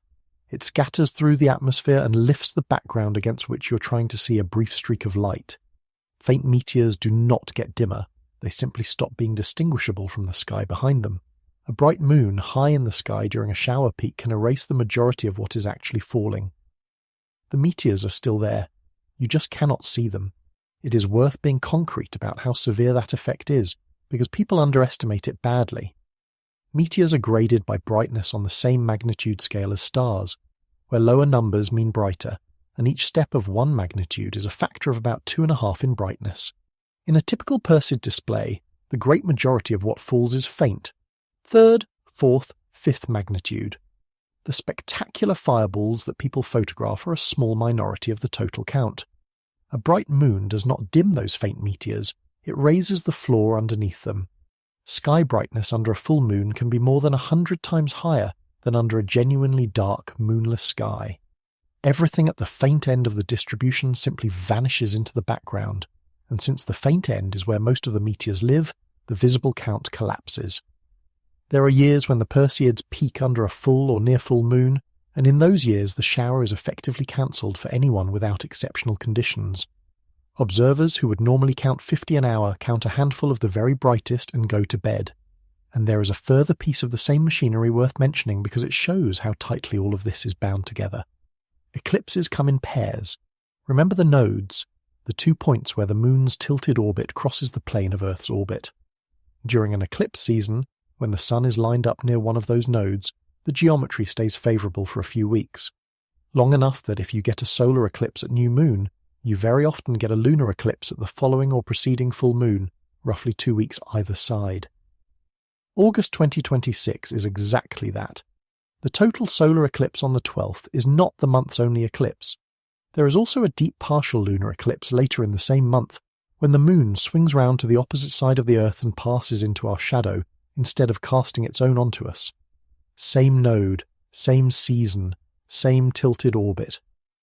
2 eclipses of opposite kinds, produced by one alignment window, with a moonless meteor peak sitting in between them. Once you understand the geometry, the calendar stops looking like a series of coincidences and starts looking like a mechanism. In 2026, the peak arrives at new moon. And it arrives at new moon because there is an eclipse. That is the connection. It is not that 2 nice things happen to fall on the same date. It is that a single position of a single object produces both of them. The moon slides into the exact spot required to block the sun in the evening, and that exact same spot is the one that guarantees it will be nowhere near the night sky 6 hours later. The eclipse is the visible proof that the sky will be dark. 1 geometry. 2 consequences. The astronomers who plan around these things have known both facts as a single fact for decades. Let me lay the night out in order, because it is a genuinely remarkable sequence if you happen to be standing in the right country. Before sunrise on August 12th, 6 planets are strung across the eastern sky. That is the opening act, and I will come to it. Through the middle of the day, nothing. An ordinary hot August day in Spain. In the late afternoon, the partial phases begin. The sun becomes a crescent behind eclipse glasses while looking to the naked eye almost normal. The light goes strange in a way people struggle to describe afterwards. Not darker exactly, but thinner, wrong, as though someone adjusted a setting you did not know existed. Between about 1900 and 2000 local time, depending where you're standing, the umbra arrives, and for somewhere between a few seconds and a minute and 48 seconds the sun goes out. Then the shadow leaves, moving east at enormous speed, and the partial phases run in reverse, except that this time the sun is also setting, so the recovery and the sunset happen simultaneously. That in itself is an unusual thing to watch. Then comes the gap, and the gap is longer than people expect. Sunset in northern Spain in mid-August falls somewhere around 9:15 in the evening local time. But sunset is not darkness. After the sun goes below the horizon there is civil twilight, when you can still read outside and the brightest planets are just appearing. Then nautical twilight, when the horizon is still faintly distinguishable at sea and the main constellations come out. And then astronomical twilight, which does not end until the sun is 18 degrees below the horizon, and at Spanish latitudes in August that is somewhere around 11 at night. So there is roughly 2.5 hours between the sun going out during totality and the sky becoming genuinely dark. 2.5 hours of standing around in a field, in the warm, with everyone you came with, having just watched something that most of you will never see again, waiting for the second act. I suspect that gap is going to be the part people actually remember, and because it is new moon, when that darkness finally arrives it is total. No moon rising later to spoil it. No moonlight at all night, until dawn. The radiant helps too. Perseus is a northern constellation, and from Spanish latitudes it's above the horizon all night in August, climbing steadily through the small hours. The higher the radiant climbs, the more of the sky is available for meteors to appear in, and the more of them you see. Rates typically improve hour by hour from midnight until the sky starts to brighten again, which, in mid-August at that latitude, begins around 4 in the morning, which gives roughly 5 hours of genuinely dark, genuinely moonless sky with a climbing radiant. And into that darkness fall the Perseids. Someone standing on the plateau of Castile and Leon on the night of August 12th could, in the space of about 6 hours, watch the sun be extinguished and then watch 100 fragments of a comet burn up overhead under the darkest sky of the year, caused by the same object in the same position. I am not aware of anywhere else on Earth where both of those things are available in one night from one spot. The eclipse track is where it is. The meteor shower is global. The overlap is northern Spain, and it exists because of a coincidence of the eclipse path with the calendar that will not repeat in any of our lifetimes. That is the video I wanted to make. Not 3 things happening on a Wednesday. One thing with 3 faces and almost nobody joining them up. So let me tell you what is actually going to be falling out of that sky, because the meteors have a story of their own, and it involves an object that has a genuinely uncomfortable relationship with this planet. Part 8. 100 Meteors. an hour. The Perseids come from a comet called 109P/Swift-Tuttle, and Swift-Tuttle is not a small thing. Its nucleus is estimated at around 26 kilometers across. For comparison, the object generally held responsible for ending the age of the dinosaurs is thought to have been somewhere in the region of 10 to 15 kilometers. Swift-Tuttle is larger than that, and it is on an orbit that brings it back through the inner solar system roughly every 133 years. It last came through in 1992. It is frequently described as the single most dangerous object known to make repeated close approaches to the Earth. Not because it is going to hit us, because current calculations say it is not, but because it is very large, it moves very fast, and it crosses our orbital neighbourhood on a schedule. And there was a period, briefly, when that assessment was considerably less comfortable. When Swift-Tuttle came back through the inner solar system in 1992, astronomers finally had modern observations of an object that had last been seen in 1862. Brian Marsden, at the Smithsonian Astrophysical Observatory, worked through the orbital solution and published a note that got a great deal of attention. On the comet's next return, in 2126, there appeared to be a possibility of a collision with the Earth. For a short while in the early 1990s, the largest object known to regularly cross our neighbourhood had a non-zero probability of hitting the planet on a date within the lifetime of children who might be born to people alive today. That possibility did not survive contact with better data. Additional observations tightened the orbit, and historical sightings of the comet were identified in older records. Chinese observations stretching back to 69 BC and 68 AD, which extended the observational arc across 2,000 years and allowed the orbit to be pinned down with far greater precision. The 21-26 passage was recalculated. Swift-Tuttle will miss, comfortably, by more than 20 million kilometers. It remains, however, an object roughly twice the diameter of the one associated with the end of the Cretaceous, moving at cometary speeds, on a repeating path through the inner solar system. Astronomers keep an eye on it for the same reason you keep an eye on a very large vehicle parked on a hill. The Perseids themselves have been watched for a very long time. Those same Chinese records describe the shower nearly 2,000 years ago. In the Catholic tradition of medieval Europe, the August meteors acquired a name, the Tears of St. Lawrence, because they fall around the 10th of August, the feast day of a martyr who was, according to the tradition, executed on a gridiron. The streaks of fire were red as his tears returning to Earth each year on the anniversary.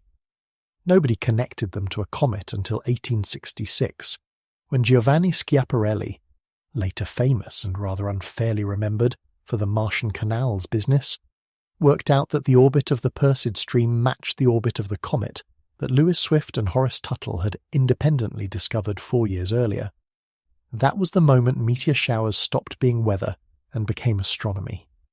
Not a phenomenon of the air, but the visible wake of a specific object with a name and an orbit and a return date. Every time it passes near the Sun, it sheds material. Ice sublimates, dust and grit are released, and that debris spreads out along the comet's orbital path. Over thousands of years of repeated passes, this builds a long, thin river of rubble looping through the inner solar system, a stream that follows the comet's orbit whether the comet is currently there or not. And every year, in the second week of August, the Earth drives straight through it. That is the whole mechanism. There is no impact, no approach, no encounter with the comet itself. Swift-Tuttle is currently a very long way away and will be for another century. What we hit is the debris it left behind, and most of that debris is astonishingly small. The typical Perseid meteor is produced by a particle somewhere between a grain of sand and a small pebble, which raises an obvious question. How does something the size of a grain of sand produce a streak of light visible from tens of kilometers away? The answer is speed. Perseid particles enter the atmosphere at roughly 59 kilometers per second. That is around 212,000 kilometers per hour. They are among the fastest meteors of any annual shower, because of the geometry of the stream relative to Earth's motion. We meet them close to head-on rather than catching up with them. At that velocity, a grain of sand carries an enormous amount of kinetic energy. When it hits the upper atmosphere at an altitude of around 80 to 100 kilometers, it does not burn in the sense of catching fire. It compresses and ionizes the air in front of it so violently that the air itself glows, and the particle is stripped apart and vaporized in a fraction of a second. What you see is not the object. It is a column of excited atmosphere. The fastest and brightest Perseids sometimes leave a persistent train, a faintly glowing line hanging in the sky for several seconds after the meteor itself is gone, drifting and distorting in the high-altitude winds. Those are the ones people remember. It is worth widening the frame for a moment, because meteors are not an occasional event. They are a constant condition. The Earth sweeps up somewhere in the region of 100 tons of extraterrestrial material every single day.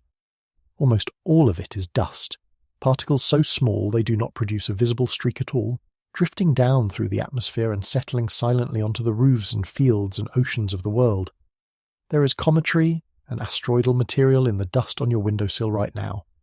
Not much, but it is there, and it has been arriving continuously for 4.5 billion years. What a meteor shower does is not add something new to that process. It concentrates it briefly into particles large enough and fast enough to be visible, arriving from a single direction for a few nights a year. There is also a reason the Perseids in particular have such a hold on the northern hemisphere, and it is not because they are the richest shower. The Geminids in December are generally stronger.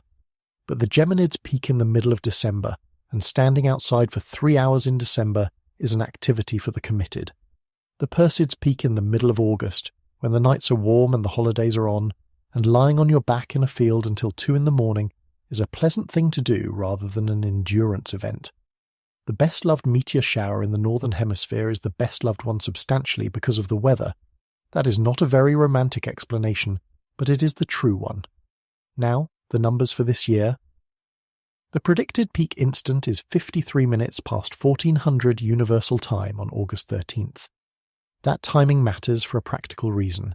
It falls during daylight for Europe, which means the 2 best observing windows are the night of August 12th into the 13th, running up to the peak, and the night of the 13th into the 14th just after it. The night of the 12th is the one that comes with an eclipse attached. For rates, the figures being quoted are 30 to 50 meteors per hour from a decent rural site at maximum, and up to 100 per hour under exceptionally dark skies. I want to be careful with that 100, because it is the number that will end up in every headline, and it is the number most likely to disappoint people. Meteor rates are usually quoted as something called the zenithal hourly rate, which is a standardized figure describing what a single observer would see under a perfectly dark sky with the radiant directly overhead. Those are laboratory conditions. Almost nobody observes under them. Real-world counts are lower, often substantially lower, because of light pollution, because the radiant is not overhead, because you cannot watch the entire sky at once, and because human attention wanders after the first 20 minutes. So 30 to 50 is the honest expectation for someone who drives out of town and lies on the ground for an hour. The 100 is available, genuinely, but it requires the kind of sky that most people in Europe would have to travel a long way to find. There is also real uncertainty in the underlying prediction, and this is worth understanding rather than glossing. The debris stream is not uniform. It has structure, denser filaments and thinner gaps, laid down by different passes of the comet across different centuries, and then pushed around over time by the gravity of the planets, mostly Jupiter. Modelers try to reconstruct where those filaments are and whether Earth will pass through a dense one or a sparse one. They are quite good at it, but they are not perfect, and the Perseids have produced both pleasant surprises and quiet disappointments relative to prediction. What is not uncertain is the darkness. The rate might land at the bottom of the envelope or the top. The sky is going to be black either way, and that is the variable observers usually cannot do anything about. If you're going out for this, the practical advice is boring and it works. You need no equipment, none. Binoculars and telescopes are actively counterproductive because they narrow your field of view, and meteors can appear anywhere. Your eyes are the correct instrument. Give yourself at least 20 to 30 minutes for your eyes to dark adapt and protect that adaptation. One glance at a phone screen resets most of it. Red light preserves it, white light destroys it. Do not stare at the radiant. The radiant is the point in the constellation Perseus that the meteors appear to stream away from, and it is a perspective effect, the same reason parallel railway tracks appear to converge.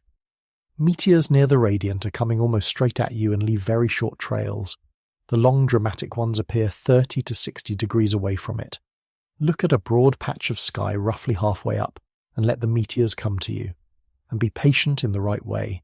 Meteor rates are not steady. Showers come in clumps. You can watch nothing for 8 minutes and then see 4 in 90 seconds. The people who see the most are simply the people who stayed out the longest. Perseus rises in the northeast during the evening and climbs through the night, which means the rate improves steadily after midnight and is generally best in the small hours before dawn, which puts the best meteor watching of the night at almost exactly the same hour that the third event of August 12th is coming into view in the east. Part 9. 6 planets before dawn. The third item on the list is the one I want to be most careful about, because it is the one where the gap between the headline and the reality is widest. Before sunrise on August 12th, 6 planets are spread across the sky: Jupiter, Mercury, Mars, Uranus, Saturn, and Neptune. That is true. It is also the sort of true that needs unpacking, because the phrase that always attaches to it, planetary alignment, is doing an enormous amount of work. Start with what you can actually see. Jupiter is unmissable. It is one of the brightest objects in the sky, and if it is above your horizon and you're looking in the right direction, you will find it without trying. Saturn is comfortably naked eye, a steady yellowish point that does not twinkle the way stars do. Mars is naked eye, distinctly orange, though its brightness varies enormously depending on where it is in its orbit relative to us. Mercury is naked eye, but genuinely difficult, and this is the one that catches people out. Mercury orbits closer to the Sun than we do, which means that from our position it can never appear far from the Sun in the sky. The maximum angular separation it ever achieves, astronomers call it greatest elongation, is somewhere around 28 degrees and often less. 28 degrees is roughly the span of 3 fists held at arm's length.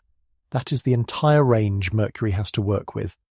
The practical consequence is that Mercury is only ever visible in twilight, low down, close to the horizon, fighting against a sky that is either brightening towards sunrise or still fading after sunset. It is never up in proper darkness. It is always sitting in the murkiest, most atmospherically distorted, most light-polluted part of the sky available. There is a story, probably apocryphal but persistent for centuries, that Copernicus went to his grave never having seen it, that from the latitude of northern Poland, with its haze and its low horizons, the planet whose motion helped overturn the geocentric model stayed hidden from the man who overturned it. Whether or not it is true, the fact that the story is believable tells you everything about how hard Mercury is. If you get Mercury on the morning of the 12th, that is a genuine win. Then there are the other two, and here the honesty has to come in. Uranus sits right at the theoretical edge of naked eye visibility. Under a genuinely dark sky, with excellent conditions and someone pointing at exactly the right spot, a person with good eyesight can just about detect it. In practice, for practically everyone, it is a binocular object. Neptune is not visible to the naked eye under any circumstances. It never has been. It was discovered by mathematics before it was ever observed, and seeing it requires a telescope. So the honest version of 6 planets in the pre-dawn sky is 4 planets you might see, one of which is hard, plus 2 that you will not see without optical help, and a chart telling you where to point. That is still a lovely morning. It is just not what the phrase suggests. Now the word alignment, which deserves a proper explanation because it is the root of a great deal of nonsense.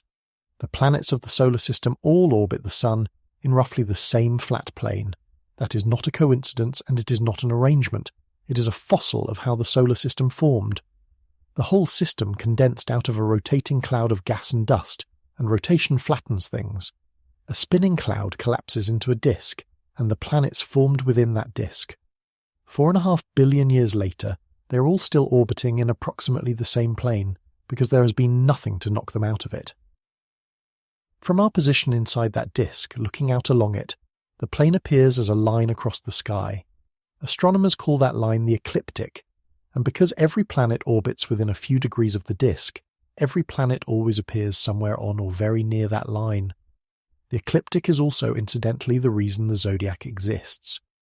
The 12 constellations of the zodiac are simply the star patterns that happen to sit along that line, and they were singled out thousands of years ago for one reason only. They are the ones the sun, the moon, and the planets move through. Ancient sky watchers noticed that a handful of bright objects wandered against the fixed stars, and that they all wandered along the same road. They did not know it was a road. They knew it was a pattern, and patterns without explanations become systems of meaning. We now know exactly why that road is there. It is the edge-on view of a disk of debris that collapsed out of a rotating cloud 4.5 billion years ago, and every planet is still riding in it because nothing has had the energy to lift them out. Which means the planets are always aligned. Always. It is their permanent condition. Every clear night of your life, every planet above your horizon has been sitting on the same great circle across the sky. What varies is how many of them happen to be on the same side of the sun as each other at a given moment, and therefore how many are visible in one stretch of sky at one time. That is what a planetary alignment headline actually describes. Not a special geometry, but a scheduling accident about which planets are currently observable together. It is a nice thing to look at. It is not an event in the physical sense. Nothing is lining up that was not already lined up. I raise this because the alignment claims get attached to some genuinely silly predictions, and August 12th is going to attract them, because a 6-planet spread and a total solar eclipse on the same date is exactly the sort of thing that gets built into a theory. The specific claim is usually that the combined gravitational pull of several planets on one side will destabilize something, trigger earthquakes, disturb the sun, shift the Earth's axis. The arithmetic kills it instantly, and it is worth doing because the answer is not close. Gravitational attraction falls off with the square of distance. Tidal force, the stretching effect that actually matters for triggering anything, because it is differences in pull across a body that deform it, falls off with the cube of distance. That cube is brutal. Double the distance and the tidal effect drops to an eighth. The Moon is tiny compared to Jupiter. Jupiter is more than 300 times the mass of Earth. The Moon is about 1/80th. But the Moon is around 400,000 kilometers away, and Jupiter, at its closest, is well over 500 million. Run the cube on that distance ratio, and it overwhelms the mass difference by an enormous margin. The Moon's tidal influence on the Earth is thousands of times greater than Jupiter's. Every other planet is weaker still, and Neptune's contribution is so small it is difficult to express in ordinary language. Add every planet in the solar system together, put them all in a perfect line on the same side, and their total tidal effect on the Earth remains a small fraction of what the Moon does twice a day, every day, without anyone noticing. The Moon raises the oceans by meters and nothing catastrophic happens. That is the control experiment, and it runs continuously. There is one more thing worth saying about the planets, and it is not a debunk, it is the opposite. The reason the pre-dawn sky on August 12th is worth setting an alarm for is not that the planets are doing anything special. It is that you will be looking at 4 or 5 worlds at once with no equipment, from your own doorstep, and each of them is a place. Jupiter is a ball of hydrogen 11 times the diameter of Earth, with a storm on it older than the telescope. Saturn's rings are made of water ice. They are astonishingly thin relative to their width, and there is a reasonable argument that they are geologically young, that for most of the solar system's history Saturn did not have them, and that they will be gone again in 100 million years or so.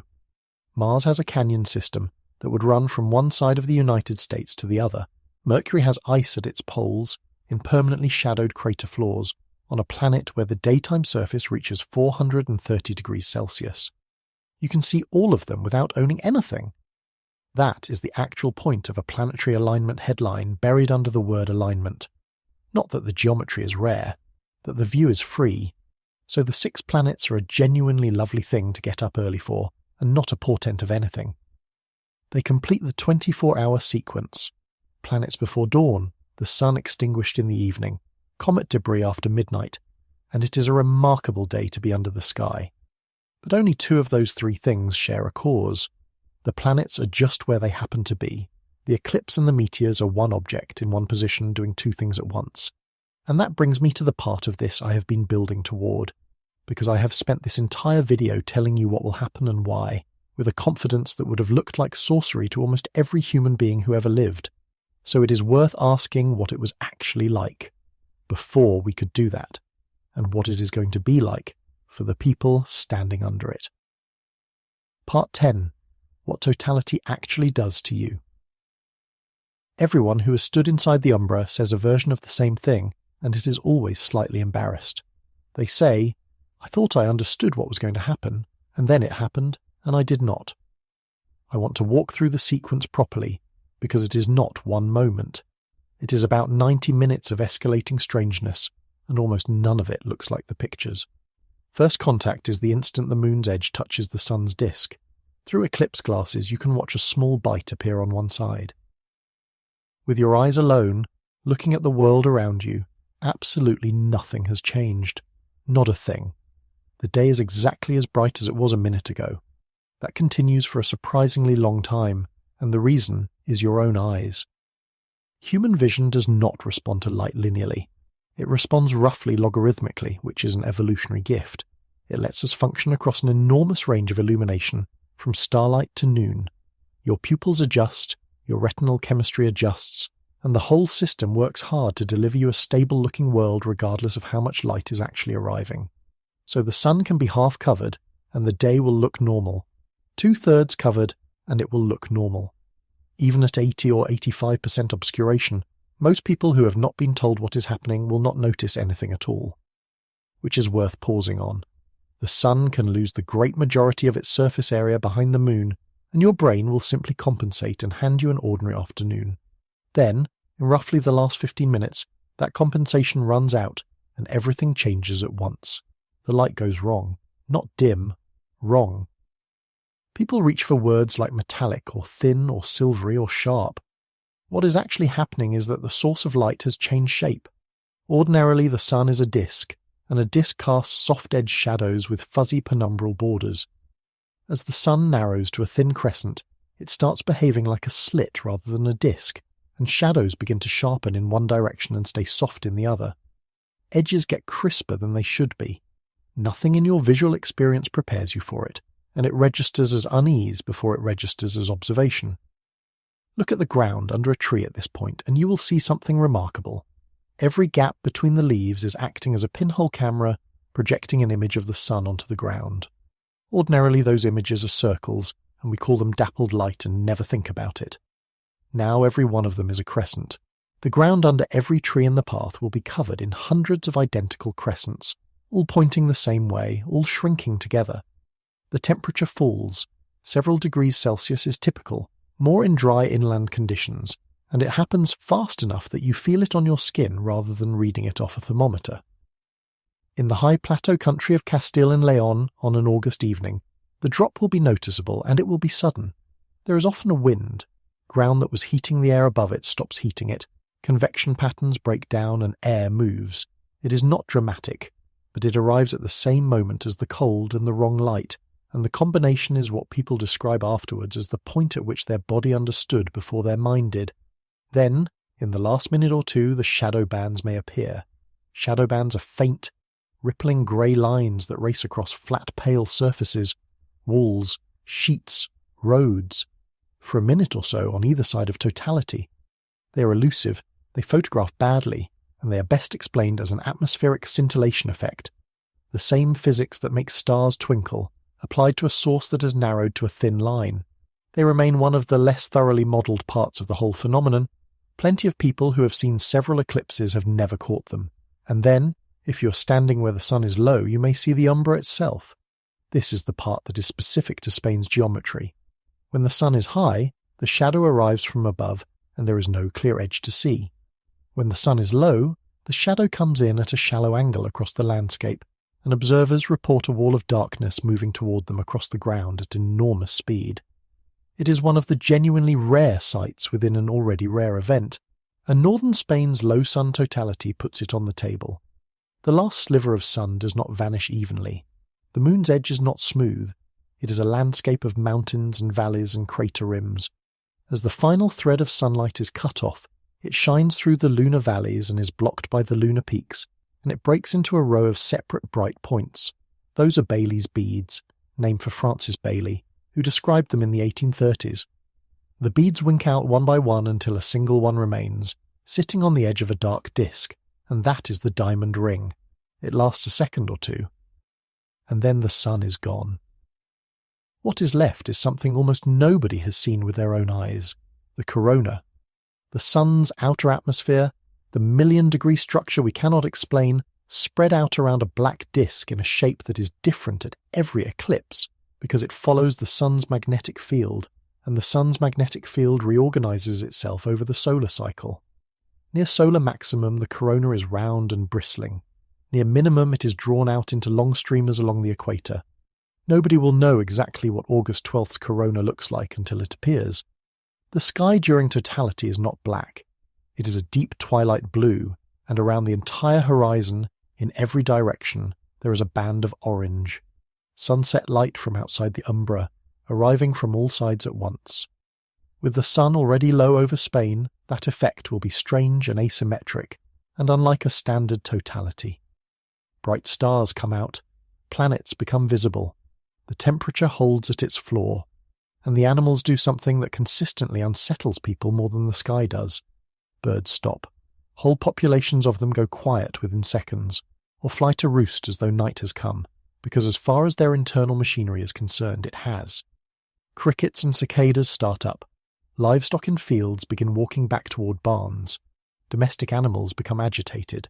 The whole biological layer of the landscape responds correctly to a signal that is completely false. Every account of totality mentions the sound. Not the sound of the eclipse. Eclipses are silent. But the sound of every other living thing changing its mind at once. And then, underneath that, the sound of the people nearby, who reliably scream, or swear, or cry, and who are almost always surprised at themselves for doing it. Photographs do not carry it. They cannot.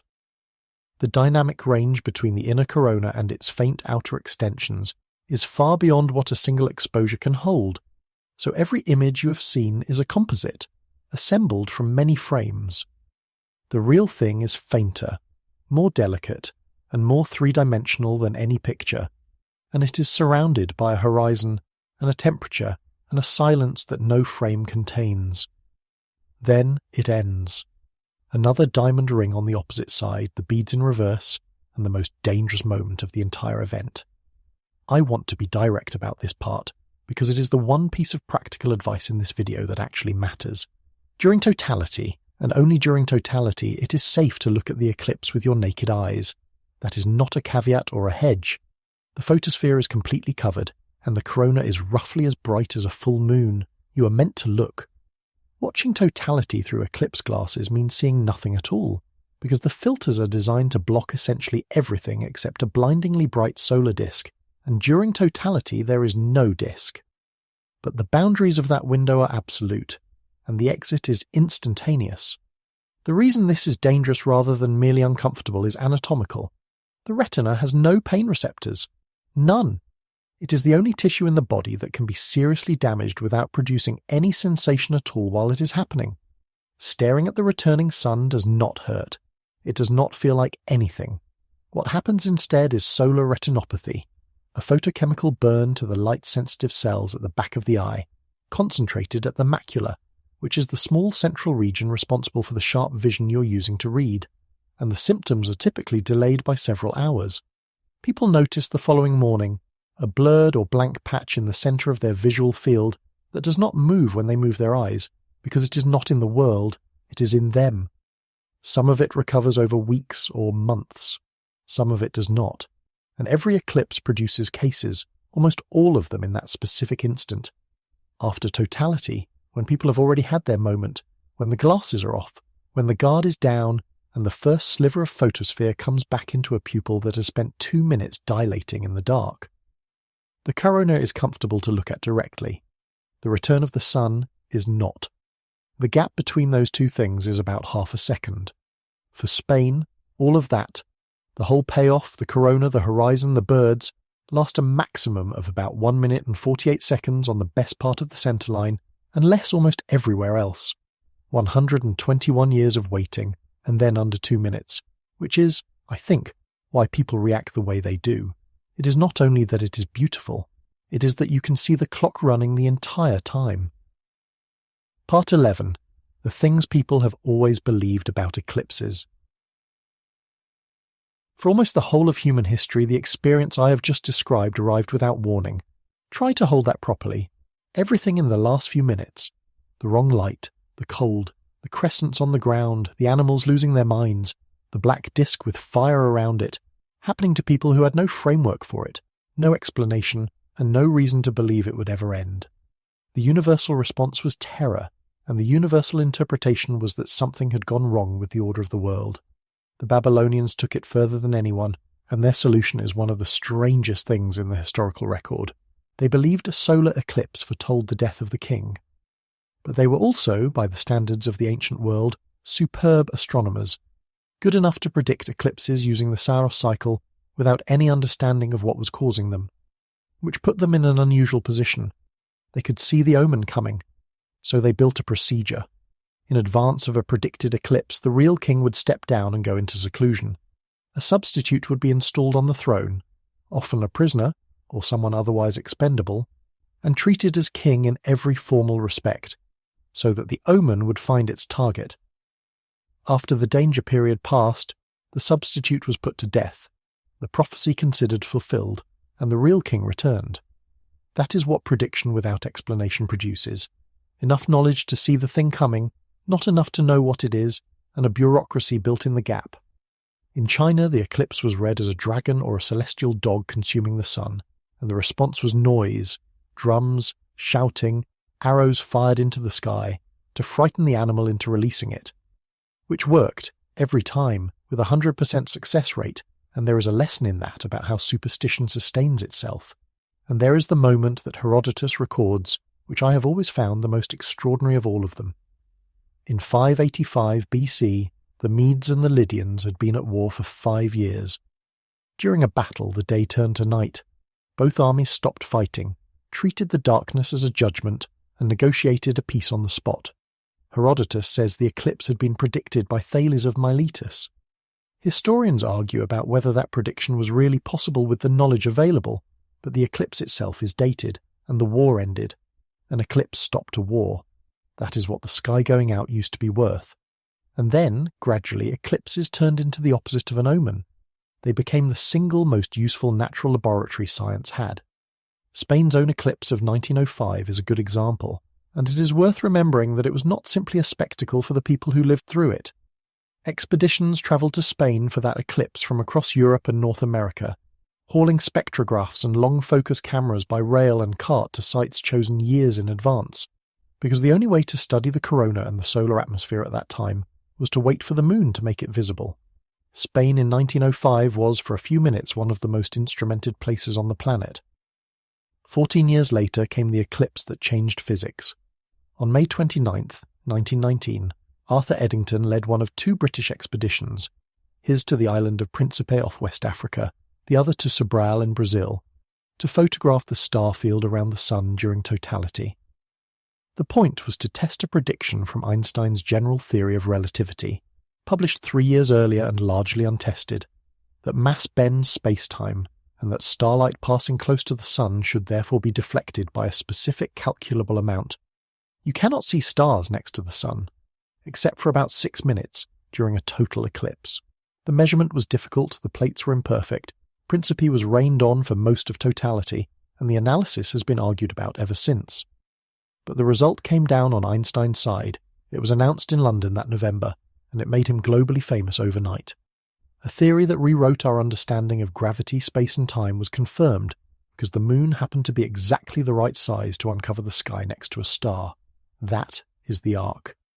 The same event that made Babylonian kings hide from their own throne and stopped a war between the Medes and the Lydians became the instrument that verified general relativity, and it is still, right now, our best tool for looking at the one part of the Sun we cannot explain.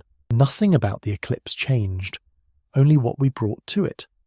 The reason it is not worth that anymore is not that human beings became braver or more rational as a species. It is that the geometry became predictable, and predictability is what dissolves an omen. Something that arrives without warning is a message. Something that arrives on a published schedule is a mechanism. Which brings me to the modern versions, because omens do not disappear. They relocate. The most persistent one is that eclipses trigger earthquakes, and I want to treat it seriously rather than sneering at it, because it starts from a real piece of physics.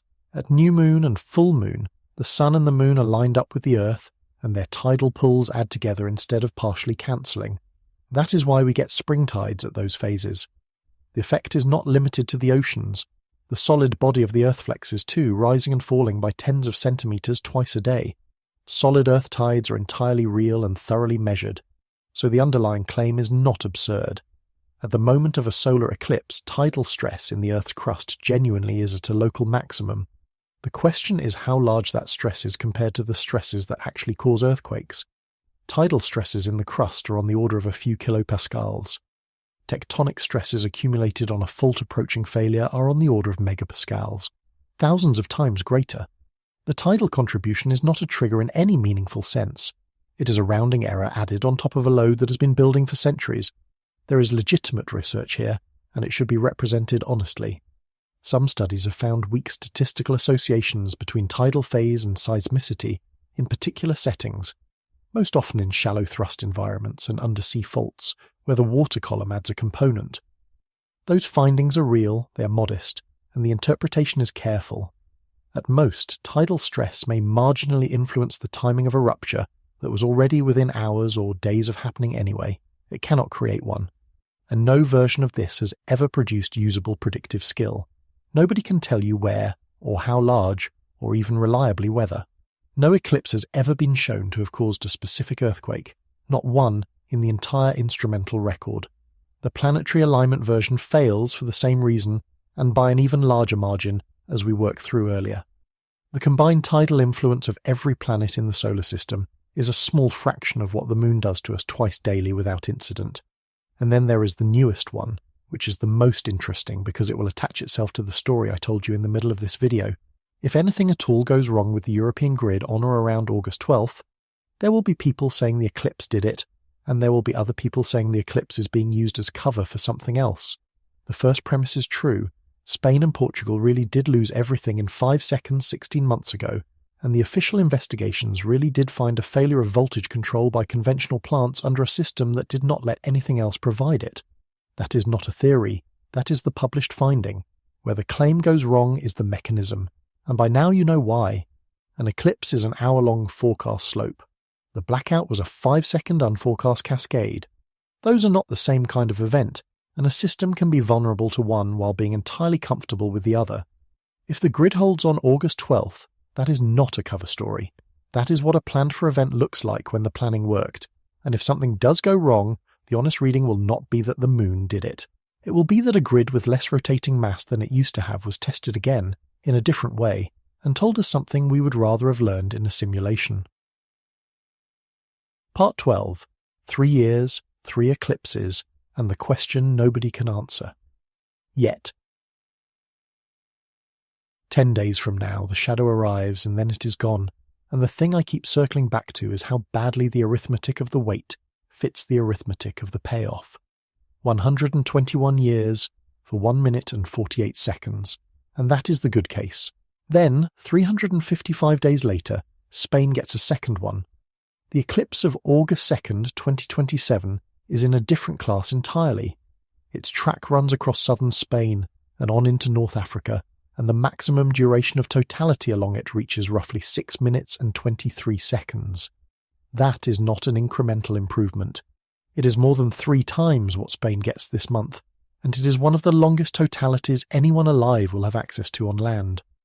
It is worth understanding why 2027 is so much longer, because it is the same machinery we have been discussing all video, just tilted more favourably.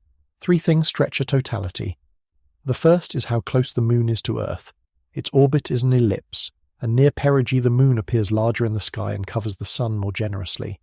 The second is how far the Earth is from the Sun, because near aphelion in early July the Sun appears slightly smaller and is therefore easier to cover. The third is latitude, because near the equator the Earth's surface is rotating fastest in the same direction the shadow is travelling, so the ground chases the umbra and the shadow takes longer to overtake any given point. The August 2nd, 2027 eclipse lines up all 3, a near perigee Moon, an Earth still close to aphelion, and a track that runs along low latitudes across North Africa. Its longest totality lands over southern Egypt, near Luxor, where the sky in August is about as reliably cloudless as anywhere on the planet, and where totality runs for over 6 minutes. That eclipse is already, among people who chase these things, the one they have been saving for. Some of them will be in Spain on the 12th of this month largely as a warm-up.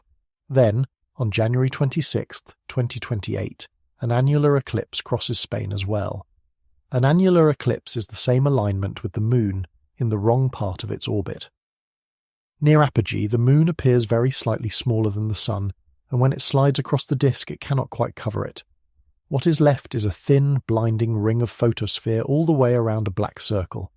It is a striking thing to see through a filter, and it's fundamentally a different event from totality.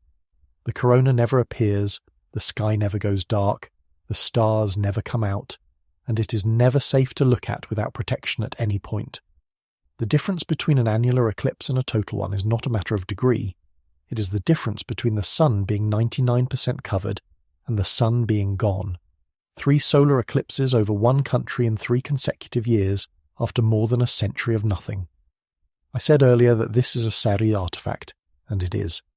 Those 3 eclipses belong to 3 separate, unrelated eclipse families, each running its own 18-year and 11-day clock, and their shadows happen to fall over the same country in a short window, because 40 of those clocks are running at once, and occasionally their hands cross.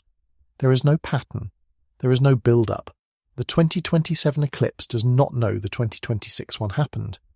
But I understand entirely why it will not feel that way, and I would not want to talk anybody out of the feeling. A country that has waited since 1905 is about to get 3 in 3 years. If you live in Spain, the correct response is not to shrug at the mathematics, it is to go outside. Which brings me to the thing that could take all of it away, and it is not exotic, it is cloud. The Sun over Spain will be about an hour above the horizon at totality. That is the fact that makes the event visually extraordinary, and it is the same fact that makes it fragile. When the Sun is high, you need clear sky overhead, and clear sky overhead is something you can assess by looking up. When the Sun is an hour from setting, you need clear sky at the horizon, and the horizon is where cloud lives. The northern Spanish coast in August is Atlantic country. Moisture comes on shore from the west in the evening. A low bank of cloud sitting exactly where the Sun is going to be, under an otherwise flawless sky, is not an unlucky outcome. It is a normal Wednesday in Asturias. That is why the serious observers keep talking about getting inland and getting up onto the plateau, away from the maritime air. And it is why it has already been publicly flagged that a large number of the people travelling for this may miss totality entirely, not through any error of theirs, but because they will be standing inside a 290-kilometre band of guaranteed darkness with something in the way. There is something quietly cruel about that. We can compute the position of the Moon's shadow 1,000 years into the future, to the second. We cannot tell you whether there will be a cloud over Guyon on a specific evening 10 days from now. The universe hands us the hard part solved and keeps the easy part to itself, and the people it matters most for are not the chasers. The chasers have seen eclipses before and will see them again. That is what makes them chasers. The people it matters for are the ones inside the path who are not travelling anywhere. The ones in Leon and Bilbao and Zaragoza who will step out of their own front doors, look up at a sky their great-grandparents were told about, and find out in that moment whether they got it or not. For most of them, there is no second attempt. 2027 runs across the south. 2028 is a ring, not a totality. For a particular person standing in a particular street in northern Spain, August 12th is the whole allocation. So that is the shape of this thing. One object, reaching one position, on one evening. It switches off the sun over a country that has not seen that in 121 years. It clears the night sky so completely that the meteors falling 6 hours later will be the best in years. And on its way through, it reaches down and pulls a very large block of electricity out of a continent that has rebuilt itself around sunlight, on a schedule, whether or not that continent is ready. 2 of those 3 things we will know the answer to that night. Someone in Castile and Leon will either see the corona or see a cloud, and they will know immediately. Someone lying on their back at 2 in the morning will either count 100 meteors or count 30, and they will know that too. The third answer will not arrive on the night at all. It will turn up weeks later in operator assessments and technical annexes that almost nobody reads, and it will settle a question that Europe has been placing very large bets on without ever having tested it properly. Because the lights will stay on. I am confident about that, and so are the people whose job it is. What I do not know, what nobody knows yet, and what will not be visible from any hillside in Spain, is whether 29 gigawatts of batteries actually did what the model said they would do when the moon took the sun away, or whether the grid quietly leaned on the old machines to get through it, and nobody mentions it afterwards.